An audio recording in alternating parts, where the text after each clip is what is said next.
Hello, everybody, and welcome to the Prospect Blueprint Podcast. I'm Kelly Kleinman. Well, currently there are over 40 million youngsters playing organized sports. Yeah, you heard me right, 40 million, probably a little bit more than that. Amateur athletics has become a $15 billion a year industry. Everybody's gotten into the act. There's a lot of money to be made. There's tournaments and travel organizations for every sport, and picking a specific sport by sixth grade or earlier has actually become commonplace. Most of all, the need for coaching is an all-time high. The question is, who are these coaches? And that's why we have our next guest. We're going to kind of clear the air. We're going to show those out there that there's a way to make coaches better coaches. And his name is Ruben Nieves, and the organization he works with is the Positive Coaching Alliance. These folks are on the front lines, and they work with coaches. Ruben, welcome to the show. Thank you, Kelly. Appreciate it. Happy to be here with you. Sorry for that long introduction, but there's a huge need for quality coaches out there. I've experienced, and we've all experienced, some of the issues with coaches just aren't trained to do it. It's just dads sometimes volunteering their time and coaches that really don't know what they're doing. They don't interact well with the kids. Give us a 20-story elevator pitch on the Positive Coaching Alliance. Yeah, so Positive Coaching Alliance is a nonprofit organization with the mission of making youth and high school sports the most productive, positive experience it can be for everybody involved, okay? Certainly the young athletes, but we don't stop there. You know, you mentioned these coaches. The vast majority of coaches in this country are volunteers. You know, we want them to have a good experience too. Parents, you know, let's have a good experience with this, and the administrators that make sports possible. So we're primarily a training organization.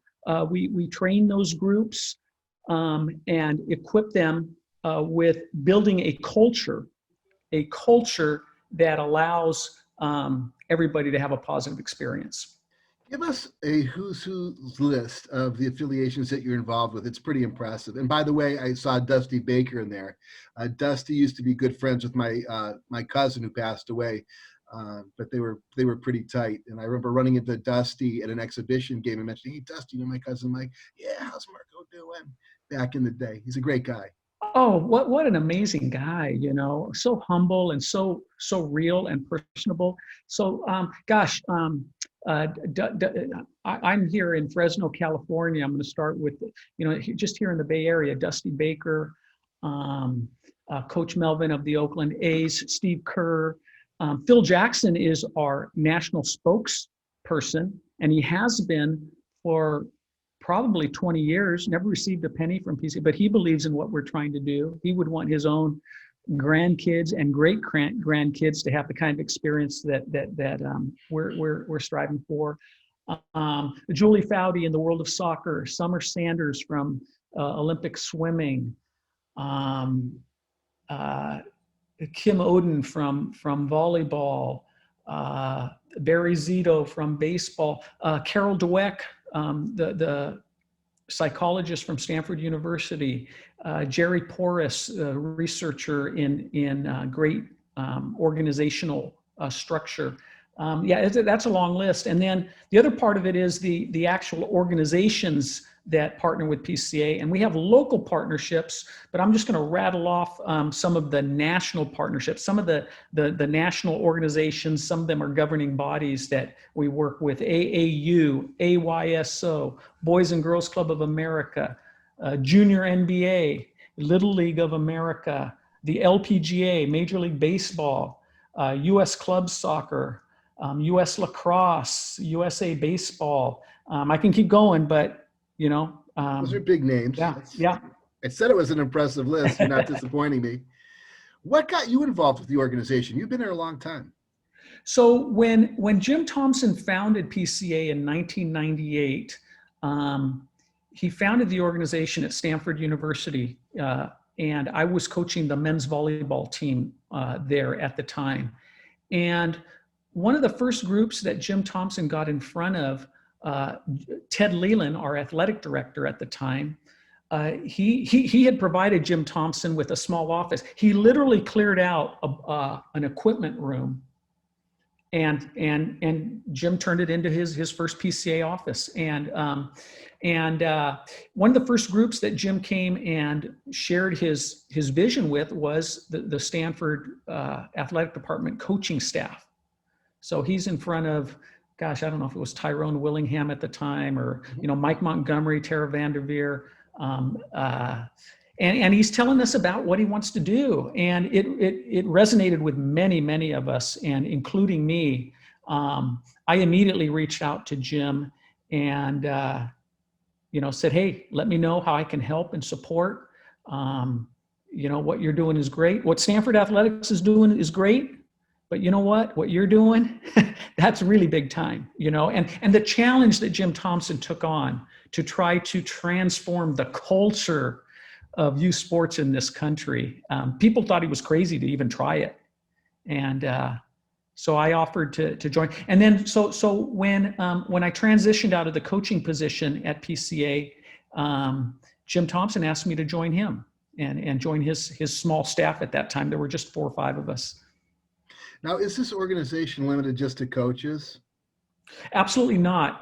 The name is Positive Coaching Alliance, and so some people do think we work with everybody involved in youth and high school sports. The 4 primary groups are the coaches, the athletes themselves, the administrators, whether it's a high school athletic director or whether it's a little league board of directors, so the administrators, and then very importantly, the parents of the young athletes also. We provide training and resources for all 4 of those groups. Well, understand, I'm asking some of the questions that somebody who is not familiar with your organization is going to ask. They sound fairly simple, but let's make sure that everybody fully understands what you're doing because it's so important. So let's get into exactly what your organization does do. Let me say that again. Organization does do, and why we need everybody to get involved with the PCA. Now, you guys offer a wide slate of online courses, live group workshops, and you've got a treasure trove of online video. How do you market everything, and how do you get this out into the public so they understand exactly what you have to offer? Yeah, well, a couple of primary ways.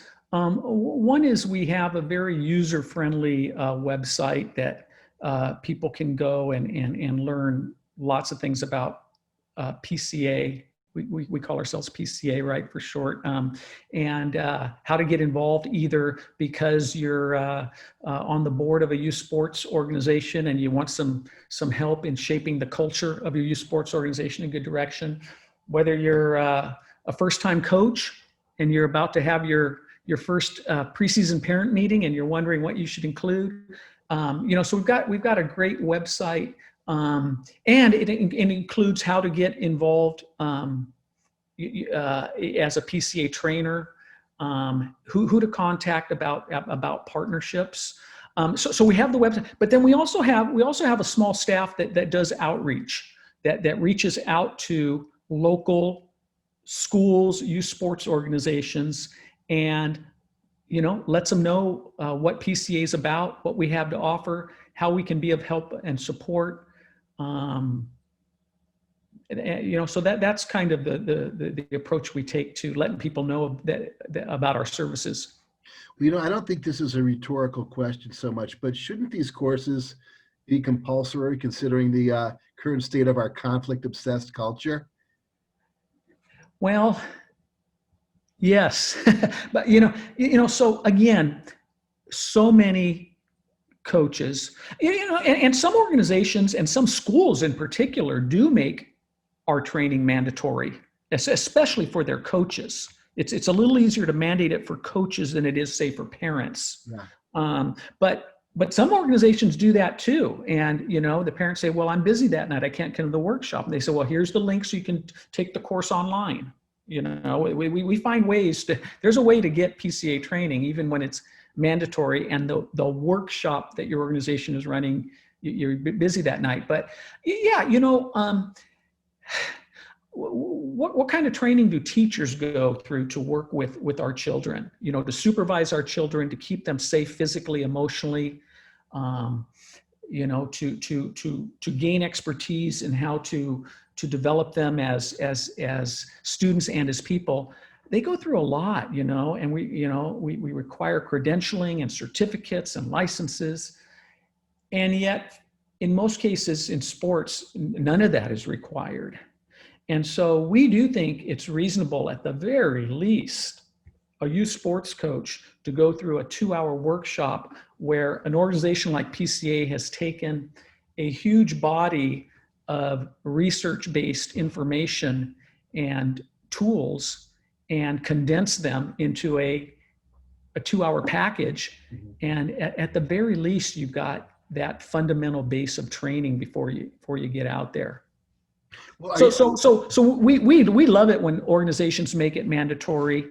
We don't require it to be mandatory. We work with anybody who wants to receive PCA training. You have a staff, I would think that it's a fairly large staff. I understand you're looking for somebody in Southern California or something along those lines.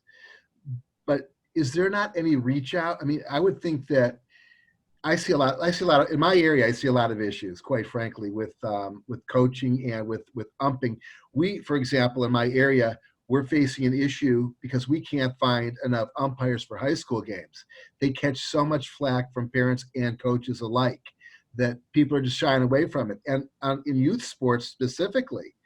So how are your classes structured or your courses structured, and what kind of curriculum do they cover to be able to train and preach best practices to some of these coaches who they don't do it for a living, but they come back from work, they're moody, their kids maybe not performing the way they want, they just have an attitude problem, but they need the coaches, so he's a coach. What do you have to offer these people to kind of change their ways and take them along from the bad path that they're on onto the positive coaching path? Yeah. So, first of all, we try to make our training dynamic and fun and enjoyable. I mean, there's such a thing as learning without being bored or being miserable and feeling like you're at the dentist office. Now, with that said, the vast majority of people who are at a PCA workshop are not there voluntarily. They're there because, it was required or highly recommended, or, and they got in trouble. Oh,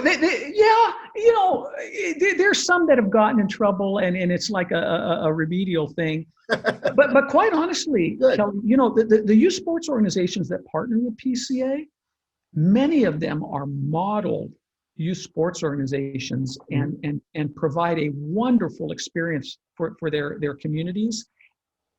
And they want to keep getting better, and they want to stay ahead of the curve and stay sharp. So it runs the gamut. There's organizations that recognize, hey, we need some outside help, and there's organizations that are excellent and want to stay excellent. We call it a partnership, and at the heart of a partnership with a school or youth sports organization is a set of workshops, and we customize that to the size of the organization, the needs of the organization. Some organizations first year, want to learn, we'll have you do a workshop for our coaches the first year, see how it goes. And if we like that, then we'll expand next, but we do like what we call a systems approach, where we try to get these 4 groups on the same page, executing their unique roles, but in harmony, all working in the same direction. And I mentioned them earlier. They're the leaders. We want leaders to understand the importance of culture and the importance of defending the culture that they create. Okay, so leadership. We call a positive coach a double goal coach. 2 goals. Goal number 1. Some people are really surprised that this is goal number 1 that PCA preaches for a positive coach. Try to win. It's sports. At most levels, it's competition. It's, some groups you don't turn on the scoreboard till they're 6 or they're 8 or whatever, fine. But once the scoreboard's on, it's sports, you try to win. But there's a second and more important goal for a double goal coach, and that is teaching the right life lessons through the sports experience. Okay, that's the second and even more important goal. Double goal coach. Parents, getting them playing their role. Parents sometimes get confused. and they start coaching, even though they're in row 14 of the bleachers and nobody cares what they have to say, they're telling their son to run or shoot, or they're telling their daughter to get back on defense, or they're questioning the coach's strategies. We want parents to be, we call it second goal parent, Kelly. Second goal, because we want parents to leave that first goal, the pursuit of victory, to the participants, the athletes and the coaches. Where parents can contribute the most to a positive sports culture is by reinforcing the life lessons, focusing on the second goal, the life lessons goal, reinforcing the life lessons that the sport and their child's coach are trying to teach. Okay, and then finally, the athletes themselves, our athlete model is that of a triple impact competitor. A triple impact competitor is committed to making themselves better. Mm-hmm. But they don't stop there, because they care a lot about making their teammates, those around them, better. But they don't stop there. And this is what truly separates some of the great ones. They care about making their sport better. By the way they conduct themselves on and off the field, in and outside of a uniform, they actually elevate the sport that they play. Triple impact competitor. So that is our approach. We think that when we get all of those four groups working towards the same things, we end up with what's called a development zone. A development zone is contrasted to a win at all cost culture, the professional sports model, where it's all about winning and making money. Well, we don't think youth sports, even though we embrace competition and the pursuit of victory, we don't think that's the bottom line. The bottom line is indeed development. It's growth as an athlete and as a person. We call that a development zone. And there within lies an issue, because there's so many travel teams where there's a win at all cost situation, because a fellow's making a living coaching that team, running that organization. I'm going to play devil's advocate. I sort of believe what I'm about to say to a small extent, and I'll explain that in a minute, but I want you to react to this. Sure. Why can't winning be the primary goal? Show me a team that never wins, and I'll show you a team that's not having fun. Plus, show me an athlete that hasn't experienced the feeling of winning, and I'll show you an athlete that doesn't know how to win. So winning and experiencing winning is very important. An athlete who doesn't get to experience winning, or who doesn't get to experience competition even, I'll back it up to that, we think is not having a complete experience. One of the reasons sports is such a great place to learn life lessons is because of the competitive element. The fact that at the end of the day, there is a winner and a loser. Mm-hmm. So when we ask parents, when we get with parents, we ask them to talk about, what do you want your child to get out of the sports experience? And at least when they're with us, Kelly, they usually don't say they want them to win. They usually say, we want them to learn how to bounce back from defeat. We want them to learn teamwork. We want them to learn how to respect others. They say all these great things that sports can indeed help their children grow in. But if we want our kids to learn how to bounce back from defeat, what has to happen? They have to lose at some point. So just like I said, a kid that doesn't experience winning isn't getting the full experience. The kid who doesn't experience losing isn't getting the full experience either, and they're missing out on some life learning opportunities. So like these leagues where we have drafts and we try to stack our team, we're totally working, the ideal situation in an in-house league is where the teams are relatively balanced, and the perfect scenario is everybody goes 500 and they experience success and failure, winning, losing at the same. Now that would rarely happen, but so Kelly, we think pursuing victory, and gosh, if you're a professional coach, a paid coach, you get, like you said, you sports coaches who are living depends on it. We acknowledge that if you don't win enough, you're not going to stay in business. Okay. But boy, everybody we talk to, they tell us that, in youth sports, winning it's not the bottom line. It has this much importance in T-ball. and it has this much importance. I'm using my hands. People will be able to see Zoom. It has this much importance when it's varsity, high school varsity. And yet the bottom line is still development, growth. Even the ones who go pro, Kelly, you know this, even the ones who go pro, their career is going to end someday. And they're going to have more life as a retired competitive athlete than they have as a competitive athlete. And has the youth experience prepared them for that? And for those of us like me, who had no chance of going, and whose competitive career ended much earlier, what's in it for me? Because I ain't going pro. 5'9" bald guys don't go pro, in my sport, volleyball. So, what's in it for all the kids? And are we serving all the kids? Not just the top 2% at the under 8 age group, who probably are not going to be the top 2% at the under 16 age group. Yeah.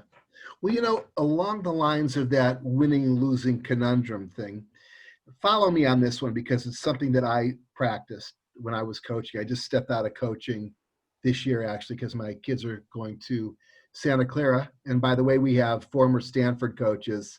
The Stanford coach was a Mark Marquis for 40 years. Oh, is he coaching at Santa Clara now? Well, he's over there in the athletic department, and he's very active with our baseball department, the club.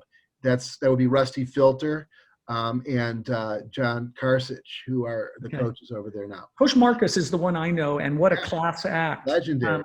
I got to share a suite of offices. Back when I was a women's volleyball assistant coach at Stanford, we shared a suite of offices with the baseball staff. Yeah, it's a hell of a staff. We're pretty excited to get going when we get going. So here's my question, and it's a bit rhetorical, but I want to get your opinion on it.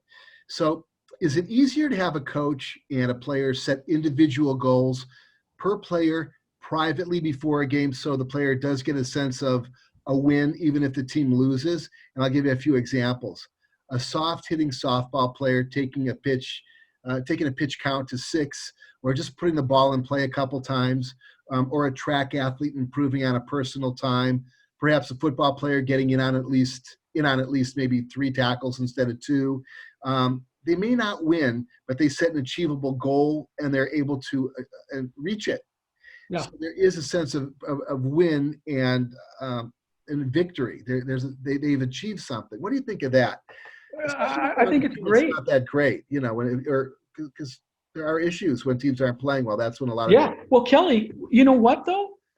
Ironically, some great coaches of winning teams use the same strategy. Our goal is not, John Wooden was famous for not talking about the results. Our goal is to execute our 2-2-1 full court press, at an 80% rate. Our goal is to shoot 50% from the field. John Wooden broke things down, and some great coaches do. Now, we at PCA, we take it a step further. Okay, again, if you're playing the game, we think everybody should try to win the game. Okay, not at all cost, but you try to win. Okay, and then yes, you have intermediary goals, and for the player. The player who's never gotten a base hit all season, a very realistic goal to celebrate would be making contact, and a mature, wise coach and mature and wise second goal parents would celebrate that as much or more so than the kid who hit his 4th home run of the season. So now, Kelly, you have to be careful though, because even some of these goals that you're talking about, the examples you gave me and that I've talked about so far, aren't fully under the control of the athlete and aren't necessarily achievable. So we could set the goal to make contact during this game. At the end of the game, the kid may not have made contact, and that can be demoralizing. So we go a step further and we have something called effort goals. Effort goals are virtually entirely under the control of the athlete. So an effort goal would be, I'm going to arrive early to practice and take 10 swings off the tee, 10 extra swings off the tee. Okay, much more under my control. Not that I'm going to hit the ball off the tee. I'm going to take the 10 swings. Mm-hmm. An effort goal would be that if I get a base on balls, because bad hitters can walk. If I get a walk, I'm going to sprint to first base, under my control. Effort goal. I'm the right fielder. I'm the lousiest player, and the coach has put me in right field. So my effort goal is every time there's a throw to first base, I'm going to be behind the first baseman backing up the throw. So Kelly, those kinds of goals, in addition to the ones you're talking about, those are the ones that really raise the chances of every kid getting what you called a win. And that is super important, that every kid has a chance to come away from any practice or competition with a win.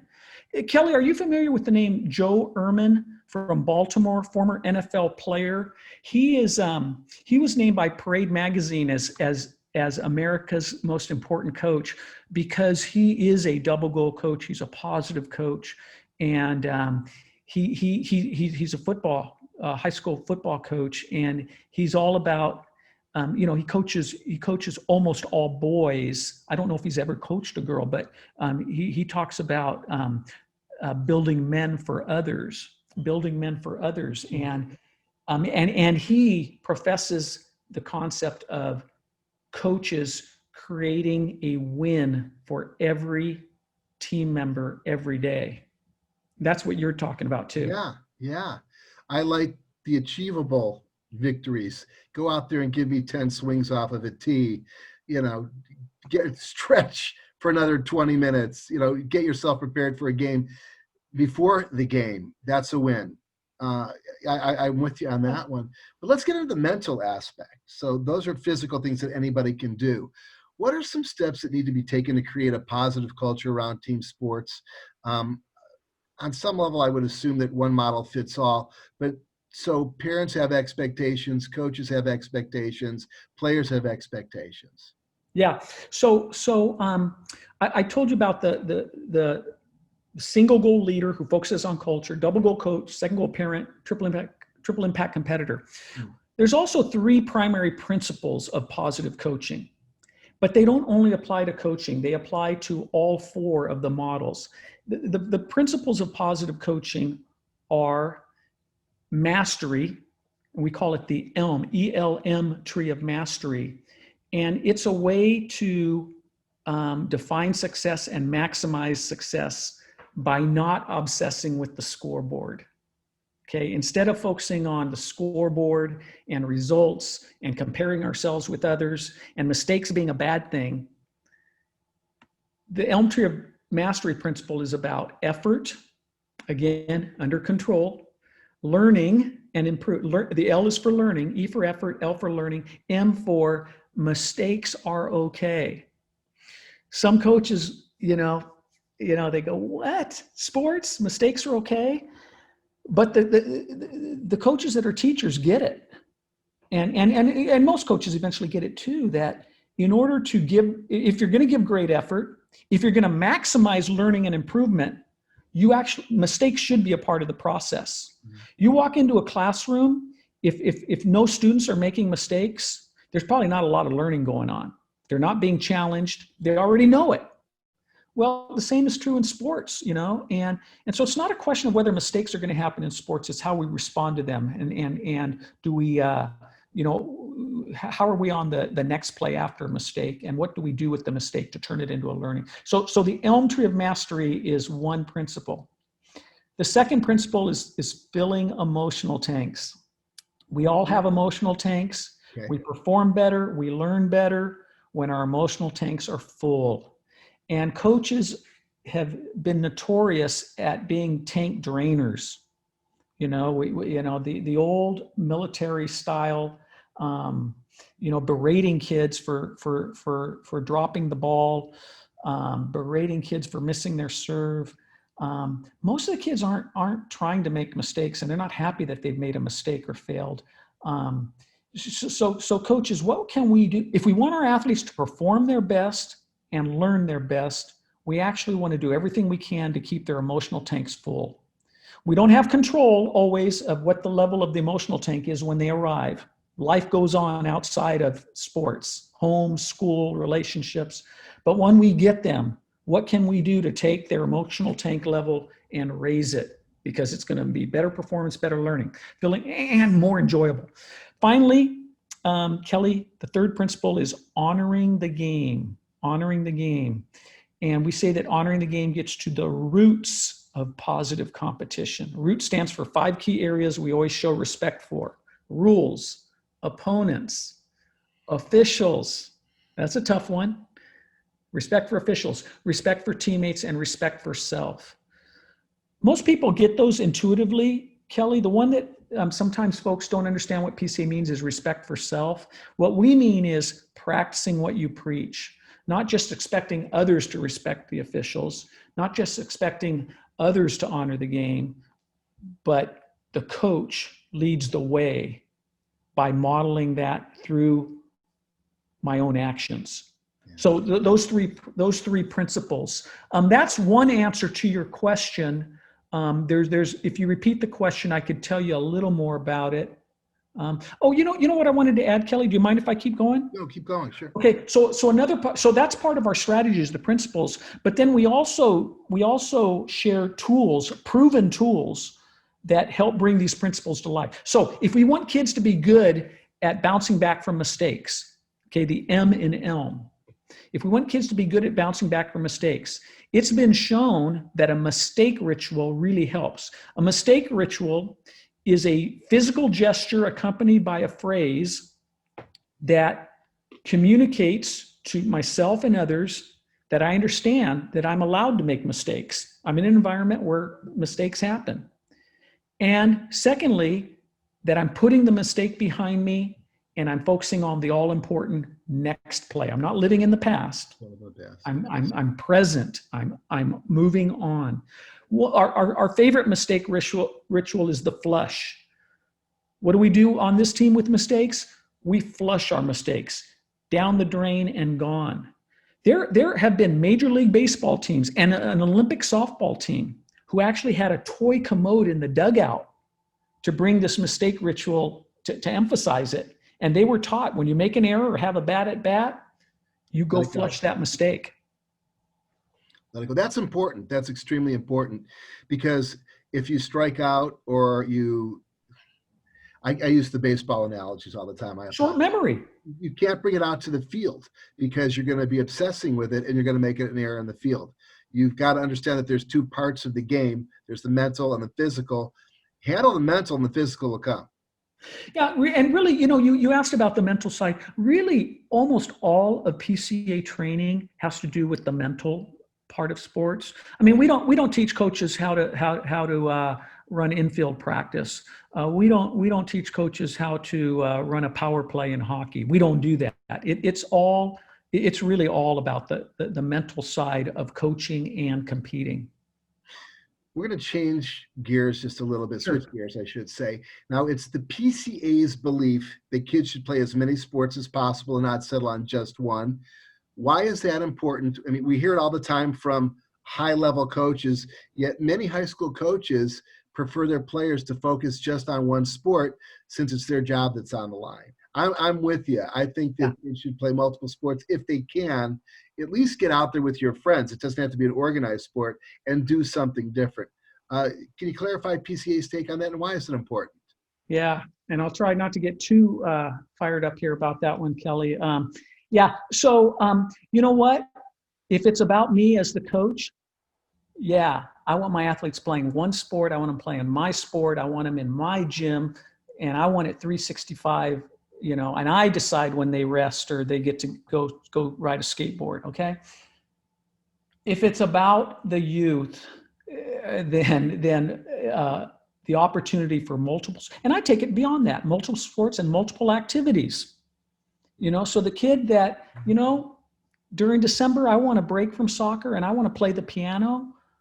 PCA is all for that. So now, so PCA. as far as the sports specialist, oh, by the way, and why? All the experts and all the pros, they all talk about the value of multiple. Most of those guys in the NFL and in the NHL, they played more than one sport into high school. Some of them, even their senior year, were still playing more than one sport. John Elway played football and baseball at Stanford, So, and then there's the health factor, overuse injuries, and playing the same sport year round has been shown to raise injuries for young athletes. So it's considered healthier physically and mentally to do more than one sport. Now at PCA, if a 10-year-old loves tennis and that's what they want to do, and it's their desire to play tennis year round, we're actually okay with that. We don't recommend it, but we're actually okay with it. What we're not okay with is the tennis coach saying, if you're going to play in my club, I don't want you playing soccer 3 months out of the year. That's what we're not okay. We're not okay with kids being pressured to play one sport. Pressured. Yeah.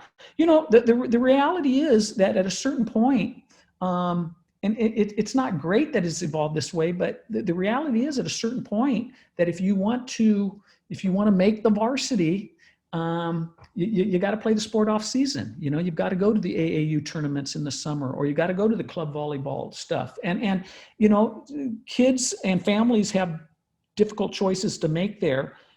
We just want it to be the athlete's choice and not because they're pressured to do it. Yeah, that makes sense. Not to mention, if the kid loves a sport, the parent should definitely flow with it as opposed to fight it and force them into the sport that they preferred as a youth. Yeah. Like the volleyball dad whose child keeps picking up a football and wait a minute, what about volleyball? No, it's not okay. My time's over. This is my son's story. It's no longer my story. Well, there's some of us out there who read Malcolm Gladwell's book, Outliers, and he used the hockey scenario, Canadian hockey, and he broke down, you're familiar with it, why, fascinating. And when you have to be born and the amount of effort and practice time that you have to put into a sport to become an expert, or the amount of time you have to put into anything to become an expert. And it was 10,000 hours. So with my kids at age 5.5 or 6, I felt at the time the clock started ticking at that point. So we must have 30,000 hours of practice time at least. But I knew my kids were a little bit smaller than the others. So I knew that we were really going to have to work extra hard, and they have maintained that work ethic. But they have also done martial arts for a long time. So I do see the importance of that. And I do agree with PCA's belief that you shouldn't pressure a kid into a sport that they don't want to play. But certainly if they want to put a lot of time and effort into something to get great at it because they take pride in it and they love it, immerse yourself. Yeah. And Kelly, some people take the other side too far too, the overscheduling. They've got their kid playing not just 3 sports in a year, they got them playing 4 or 5 sports in a year. Plus they're in the band and they're in the church youth group leadership. And mom and dad have got the shuttle going back and forth, and they can't make the full commitment to any one of the activities. They're overscheduled, they're stressed, they're trying to get homework done. That can be maybe even more harmful than the pressure to specialize is the overscheduling. I've seen them. They're out there. And mom and dad, we expect them to be a star in all of them, right? Yeah. They can't be mediocre in any of them. They got to be great at all of them. Yeah, those are the tiger moms, right? Is that what they call them? So you were a coach. What's your most memorable coaching experience growing up, and why? Or through your career? What was most memorable? So hey, there are so many wonderful coaches out there. There's so many wonderful ones. And usually when I talk to people and they reflect back on their coaches, they have fond memories of most of them. But what's yours? Mine is I grew up at the Goleta Boys and Girls Club. It was the little local clubhouse behind the elementary school. Every day when school got out, I went straight to the clubhouse, and we played a lot of sports there, but we also played billiards and checkers. There was a crafts room. There was a library. We even spent a little bit of time in the library. They took us on camping trips. I mean, my first time to Zion National Park was on a Boys and Girls Club camping trip. The clubhouse director was also one of the sports coaches. His name is Sal Rodriguez. I'm still in touch with him to this day. Sal must be nearing 80 now. But Sal taught us how to play sports and how to compete, but he cared about us much more than beyond what we could do on the basketball court or on the football field. He encouraged us to think about, what else are you going to do besides, play volleyball, Ruben? What do you think about college? You think you might be, he definitely he wanted us to win, but more importantly, wanted us to learn the right life lessons through sports. Yeah, those are the best coaches, the ones that they motivate you, they inspire you, but they don't hurt you. They're generally sometimes they have a slightly softer touch, but different athletes respond different coaching styles. If I had a guy who took out his dentures and threw them across the room and smashed them into the chalkboard, I was okay with that too. Actually, I was probably better with that. Now, it's interesting because as fondly as I remember Sal, probably if you ask me what moment of coaching do you remember the most, it was the time when Sal got on me, because we were in a drill and I was the point guard, and I was bringing the ball up court and initiating the play. And my teammate, who's guarding me in practice, was dominating me, and I couldn't initiate the play. I couldn't get by him. I was turning the ball over, and I was getting frustrated, and I'm under my breath going, I'm starting to swear under my breath. I'm going, and I, darn it, Sal, and Sal turned to me and said, Ruben, what do you want me to do about it?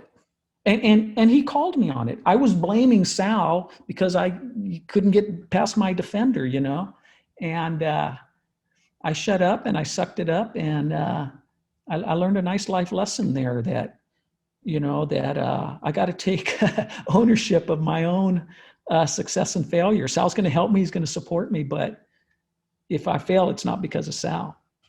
Ruben, does the Positive Coaching Alliance do any speaking engagements? Do you book some of the people that are involved in it?